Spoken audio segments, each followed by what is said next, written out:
आज के शो की शुरुआत करेंगे एक बहुत ही आयरॉनिक स्टोरी से। क्या होगा आपका रिएक्शन अगर हम आपको बताएं कि कोयना मित्रा पहुंची at a launch of a cosmetic clinic? We are sure you will roll your eyes as well. ऐसा ही कुछ हुआ जब हमने स्पॉट किया कोयना को एट अ कॉस्मेटिक क्लिनिक। और वहाँ कैसे ली कोयना ने कॉस्मेटिक सर्जरी पर क्लास, जानिए हमारी टॉप स्टोरी में।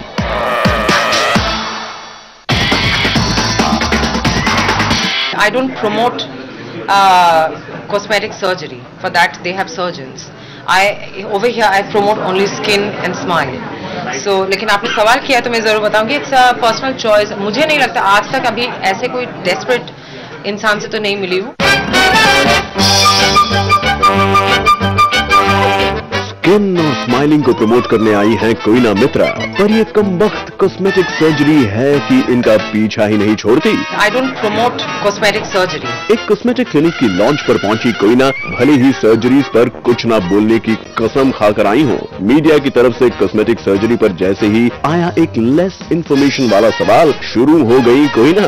Laser is not an operation. Laser is not an operation. Laser is advisable for hair removal. It is a permanent thing, permanent solution.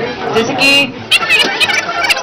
you'll be thanking doctors. बस सुनते जाइए, भूल से भी ये मत पूछेगा कि कोयना ने ये कॉस्मेटिक ज्ञान पढ़कर हासिल किया है या फिर खुद एक्सपीरियंस किया है। I think you have to go back and check Google. You'll find me.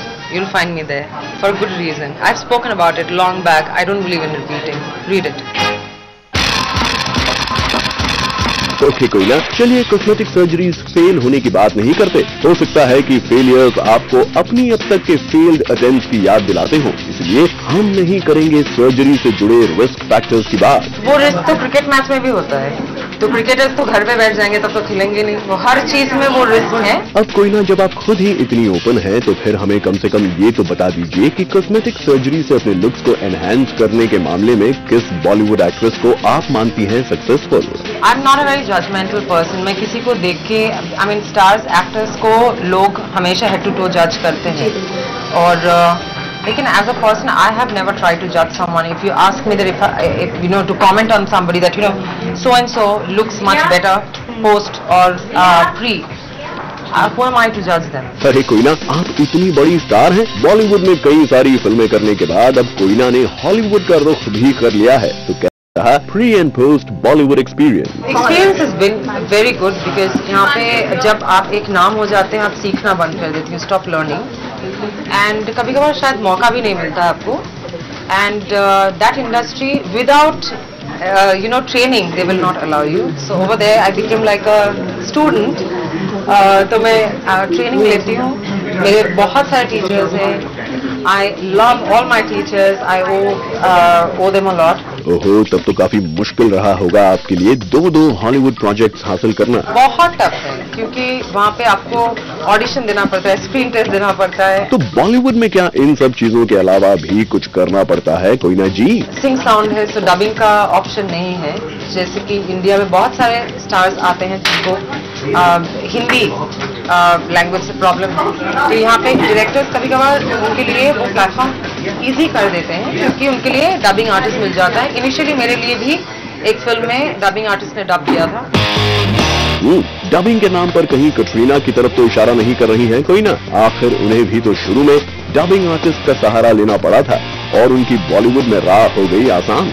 यहाँ पे इजी है, India is been a very generous country, तो यहाँ पे बहुत सारे लोग आते हैं, स्टार्स बन जाते हैं, वहाँ पे यहाँ पे सक्सेस मिलता है उन्हें, दे मेक मनी, एंड बाहर अगर आप अमेरिका में जाए, आपके लिए प्लेटर में इतना सब कुछ रख के कोई आपके लिए काम लेके नहीं आएगा, इतना आसान नहीं। तब तो वाकई आपने काफी बड़ा चैलेंज ले लिया है कोयना, पर बॉलीवुड ऐसा भी क्या बुरा था, यहाँ भी तो काम मिल ही रहा था ना आपको। Strangely in this world today's time there is more hunger for appreciation, perfection than bread.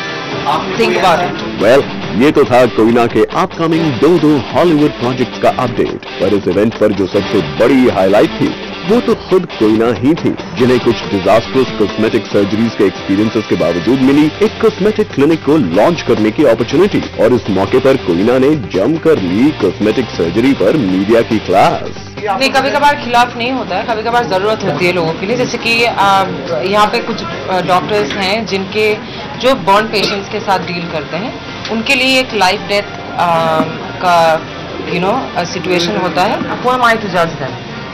Who am I to even tell them that why it's a personal choice? Roshni Dubey, Zoom, Mumbai।